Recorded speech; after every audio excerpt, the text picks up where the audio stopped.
রাজনৈতিক পরিবেশ এবং পরিস্থিতি নিয়ে আপনারা যে প্রশ্ন করছেন, এই প্রশ্নের আমি ২-৪ টা কথা বলতে চাই। দেখেন, ১৭ বছর পরে একটা জাতীয় নির্বাচন জাতীয়তাবাদী দল বিএনপি অংশগ্রহণ করছে এবং সেই নির্বাচনে বিএনপি বিজয় লাভ করছে বাংলাদেশের জনগণের ভোটের রায়। কিন্তু এইখানে আরেকটা দল আছে, যেই দলটা সারা জীবন গুপ্ত রাজনীতি করছে, সেটা হলো জামাত শিবির। তাদের রাজনীতি কোনোদিন ওপেন ছিল না। তাদের রাজনীতি তো ওপেন না, তাদের কথাবার্তাও কোনো ওপেন থাকে না। কিন্তু কেন, কারণ এইগুলা নিয়ে তারা ব্যাখ্যা দেয়। ওপেন কথাবার্তা তারা বলে না। তারা একটা ইসলাম নামে দল, যা এই দলের তাদের কোনো আসলে একজন তাদের মুক্তি নাই, আলেম নাই, কারি নাই, হাফেজ নাই, কিন্তু তারা জামাতি ইসলাম নামে তারা দলটা গঠন করছে এবং তাদের মার্কা হচ্ছে দাড়িপাল্লা। এই যে দাড়িপাল্লা একটা সুন্দর একটা মার্কা, আসলে এই মার্কাটা তাদের সাথে যায় না, তাদের সাথে এই মার্কাটা যায় না, কিন্তু তারা যে মার্কাটা নিচ্ছে এই মার্কাটারও অপমান করতেছে তারা এই তাদের কথাবার্তার কারণে। আসলে একটা ভালো জিনিস, আমরা যখন ভালো কথাবার্তা বলতে পারবো তখন এই ভালো জিনিসটা ভালো কাজে লাগে, আর যখন আমাদের কথাবার্তা হয় খারাপ তখন এই ভালো জিনিসটাও খারাপ হয়ে যায়। তো অতএব তারা শহীদ মিনারে ফুল দিতে গেছে, একজন সাংবাদিক তাকে প্রশ্ন করলো যে আপনি যে ফুল দিতে আসছেন, এতদিন তো ফুল দিতে আসেন নাই, আজকে কেন আসলেন? তখন সে বলল যে আহ, আমরা বিরোধী দল, আমাদের এই জন্য আমাদের ফুল দিতে আসা হয়, আসা লাগে। এবং আবার তখন বলল আপনি এই আজকে সুন্দর একটা সময় এই প্রশ্ন তো আপনি করতে পারেন না।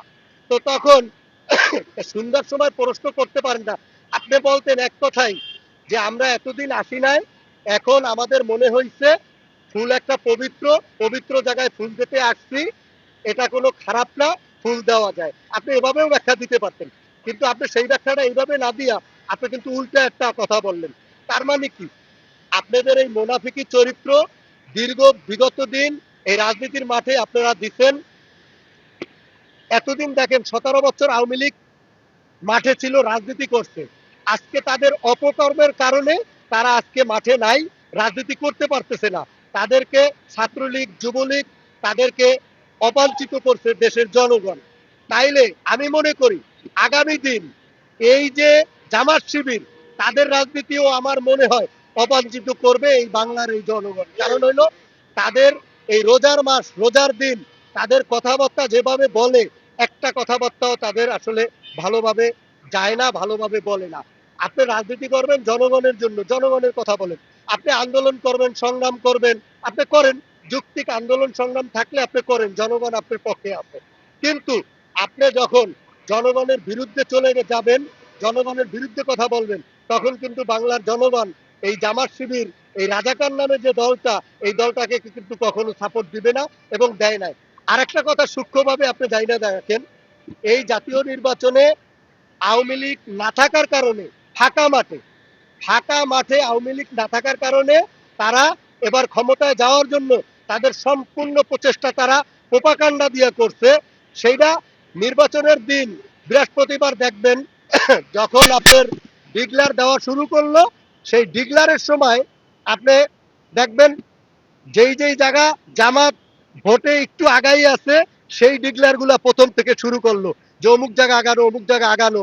তার মানে কি, কত বড় প্রোপাগান্ডা, মানুষের ব্রেন ওয়াশ করা শুরু করলো যে জামাত এবার ক্ষমতায় কিন্তু আইসা পড়ছে।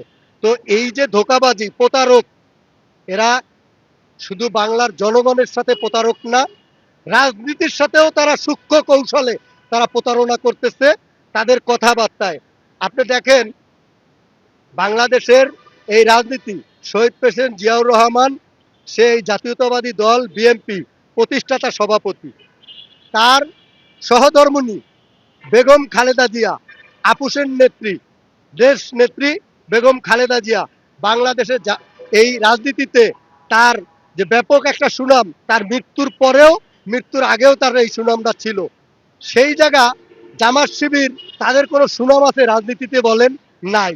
তারপরে তার ছেলে, সুযোগ্য সন্তান জনাব তারেক রহমান বাংলাদেশে আসছে, দীর্ঘদিন আসতে পারে নাই বিভিন্ন কারণে, যাতে তারেক রহমান এই জাতীয় নির্বাচনে অংশগ্রহণ করতে না পারে, সেই জন্য কিন্তু এই জামাত শিবির প্রচেষ্টা অব্যাহত রাখছে, কিন্তু তারপরে সে সেইটা তারা সফল হইতে পারে নাই।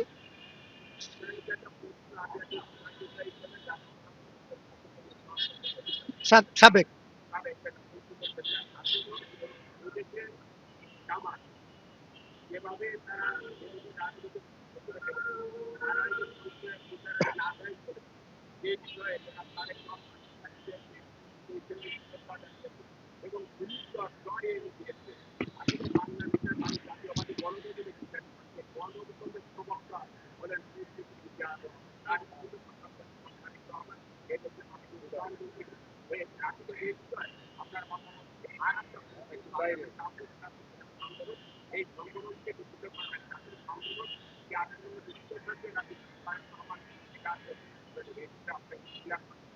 আপনার এই এখন যে প্রশ্ন করছেন এই প্রশ্নটার উত্তরটা আমি আগে দিতে চাই। আহ, আওয়ামী লীগ, আওয়ামী লীগ সে বড় একটা দল বাংলাদেশের রাজনীতির, এটা আমরা জনগণ যারা এই দেশের ভোটার যারা আসলে আমরা জানি, কিন্তু তাদের কর্মকাণ্ডের কারণে তারা এই দেশ থেকে বিতাড়িত হয়েছে। যদি আগামী দিন তাদের কর্মকাণ্ড ভালো হয় এবং তারা জনগণের জন্য তারা কথা বলে, জনগণের জনগণের রায় নিয়ে যদি তারা আসতে পারে, তারেক রহমান বাংলাদেশের বর্তমান প্রধানমন্ত্রী, সে কিন্তু সাংবাদিকের প্রশ্নের জবাবে সে কিন্তু এই কথাটা বলছিল। সেটা নিয়ে আবার বিতর্কও কিছু সাংবাদিক বা কিছু মানুষ এটা বিতর্ক সৃষ্টি করছে, যে সে কিভাবে বলল যে বাংলাদেশে তারা আবার রাজনীতি করতে পারবে। আসলে কিন্তু সে এইভাবে কথাটা বলে নাই, বলছে বাংলাদেশের জনগণ যদি তাদেরকে রাজনীতি করতে দেয় এবং বাংলাদেশের জনগণের পক্ষে যদি কথা বলে, জনগণ যদি চায় বাংলাদেশের রাজনীতিতে আওয়ামী লীগ আসতে পারবে, তাইলে তারা আসতে পারবে। কিন্তু সে কিন্তু ব্যক্তিকে নাম বলে নাই। আর আমিও ঠিক ওনার কথা ধরে একই কথা বলতে চাই, বাংলাদেশে রাজনীতি করতে হইলে বাংলার জনগণের জন্য কথা বলতে হবে, বাংলার জনগণের জন্য কাজ করতে হবে। যখনই এই জাতীয়তাবাদী দল বিএনপি আজকে রাষ্ট্র ক্ষমতায় আসছে, শহীদ প্রেসিডেন্ট জিয়াউর রহমান ছিল, দেশনেত্রী বেগম খালেদা জিয়া ছিল, এখন এই জনাব তারেক রহমান বাংলাদেশের রাষ্ট্র ক্ষমতায় আসছে, যদি জনগণের রায় তারা না নিতে পারে, জনগণের জন্য কাজ না করতে পারে, তাহলে কিন্তু এই বাংলার জনগণ আবার এই বিএনপির বিপক্ষে আন্দোলন সংগ্রাম করবে। অতএব আমি বলতে চাই এবং আমাদের এই রাষ্ট্রনায়ক বর্তমানে তারেক রহমান তার যে কয়টা কথা বলছে, প্রতিটা কথা কিন্তু বাস্তবায়ন সে কিন্তু শুরু করছে। ফ্যামিলি কার্ড এবং খাল খনন এবং আরো যে বিষয়গুলো সে কথা বলছে, সেই কথাগুলো কিন্তু সচিবালয় কাজগুলো শুরু করছে। অতএব যখন আপনি বাংলার জনগণের জন্য কথা বলবেন, এই কাজগুলো করবেন, অবশ্যই বাংলার জনগণ আপনাকে স্যালুট দিবে এবং বাংলার জনগণ আপনার পাশে থাকবে। যখন আপনি কথা ও কাজের সাথে মিল থাকবে না, তখন এই আওয়ামী লীগের মতন আবার কিন্তু আপনারাও বিলীন হয়ে যাবেন। সে বিএনপি হোক, সে জামাত হোক, সে যে হোক। অতএব বাংলার জনগণের জন্য কাজ করতে হবে, জনগণের কথা বলতে হবে, জনগণের রায় নিয়েই আপনার ক্ষমতায় আসতে হবে। ওই গুপ্ত লঙ্গির তলে থেকে আপনি রাজনীতি করবেন, কতক্ষণ যাবেন আওয়ামী লীগের সাথে, কতক্ষণ যাবেন বিএনপির সাথে, কতক্ষণ যাবেন জাতীয় পার্টির সাথে, এই মুনাফিকি চলে না। এই মুনাফিকি বাংলার জনগণ খায় না। ভোটের মাধ্যমে সেটা কিন্তু জনগণ প্রতিহত করছে এবং রায় দিয়েছে। অতএব আগামী দিন এই জামাত শিবির যদি রাজনীতি করতে হয়, তাইলে বাংলার জনগণের জন্য ওপেন কথাগুলো বলতে হবে, যে কথাগুলো বাংলার জনগণের জন্য, বাংলার জনগণ এই কথাগুলো শুনতে চায়, জানতে চায়, বুঝতে চায়, এই কথাগুলোই আপনারা বলবেন। এবং রাজপথে আন্দোলন যারাই করতে আসবেন, এখন বর্তমানে আমাদের এই সরকার বলছে যে আপনাদের যৌক্তিক আন্দোলন যদি আপনাদের থাকে, লিখিত একটা অভিযোগ আমাদের কাছে দিবেন। যদি আমাদের মনে হয় এই আন্দোলন আপনাদের যৌক্তিক, তাইলে আপনাদের রাজপথে আসতে হবে না। আপনাদের এই আন্দোলনের ফল আমরা আপনার যেভাবে বৈশা সমাধান দেওয়া যায় সেইভাবেই আমরা দিব। অতএব রাজপথে আসা লাগবে না। অযৌক্তিক আন্দোলন নিয়ে রাজপথে আসবেন এই রোজার দিন এবং বিভিন্ন সময়, এগুলা বাংলার জনগণ মেনে নেবে না। আপনারা প্রস্তুত থাকেন, আগামী দিন আবারও কিন্তু একটা নির্বাচন আসবে। এই নির্বাচনে কিভাবে বাংলার জনগণের কাছে যাবেন, এই জান্নাতের টিকিট বেচা বাদ দেন। আপনারা কোনো ইসলামী দল না, আপনারা কোনো ইসলামী দল না, আপনারা এই জান্নাতি টিকিট বেচা বন্ধ করেন। বাংলার জনগণের কাছে যান, দেখেন এই ফ্যামিলি কার্ড, কৃষি কার্ড জনাব তারেক রহমান প্রতিশ্রুতি দিচ্ছে, সেই কাজ বাস্তবায়ন শুরু করছে। তারা তো সেইটার কিন্তু বিরোধিতা করছে যে আমরা এইটা দিব না, আমরা বেকার ভাতা দিব না, আমরা বেকারের কর্মসংস্থান দিব। আরে ভাই, তুমি যদি কর্মসংস্থান দিতে পারো, তোমার এই ইস্তিহারে তুমি সেই কথাগুলো বলো। তুমি সেইটা না বইলা আর একজন একটা ভালো কাজ করতে চায় সেইটার তুমি বিরোধিতা করো কেন? ফ্যামিলি কার্ড দিতে চাইছে, তুমি এইটাকে সাধুবাদ জানাও, বললো এটা কার টাকায় দিবে। আরে ভাই, কার টাকায় দিবে? যদি সরকারের টাকায় দেয়, এই উদ্যোগটা তো ভালো আমি মনে করি। কেন?